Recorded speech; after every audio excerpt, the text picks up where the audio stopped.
इन astrologer में जो भी सितारा शनास ने ये क्या पेशगोई भविष्यवाणी कर दी कि मोदी जी अपना तीसरा कार्यकाल या मुद्दत पूरी नहीं कर पाएंगे। ये बात कहाँ तक सही है ये तो समय वक्त ही बताएगा। बहरहाल इस वीडियो को देखें, सुने और शेयर भी करें। नरेंद्र मोदी के लिए मैं इतना कहना चाहूंगा कि वो अपना कार्यकाल पूरा नहीं कर पाएंगे। ये वाला थर्ड टर्म ये वाला, हाँ, पूरा कार्यकाल उनका नहीं होगा। वो बीच में ही उनको पद छोड़ना पड़ेगा या किसी कारणवश उनका पद नहीं रहेगा।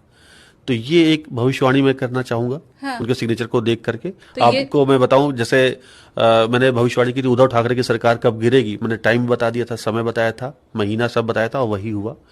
तो सरकार जितनी भी पॉलिटिकल भविष्यवाणियां मैंने करी या फिल्म से जुड़ी हुई भविष्यवाणी करी, क्रिकेट से जुड़ी हुई भविष्यवाणियां करी, हाँ। वो सब अभी तक ईश्वर की कृपा से, बालाजी की कृपा से और सिग्नेचर एस्ट्रोलॉजी के माध्यम से सब की सब सच हुई है। और ये सब इंटरनेट पे अवेलेबल है, सब अवेलेबल है, यूट्यूब पे जाके देख सकते हैं।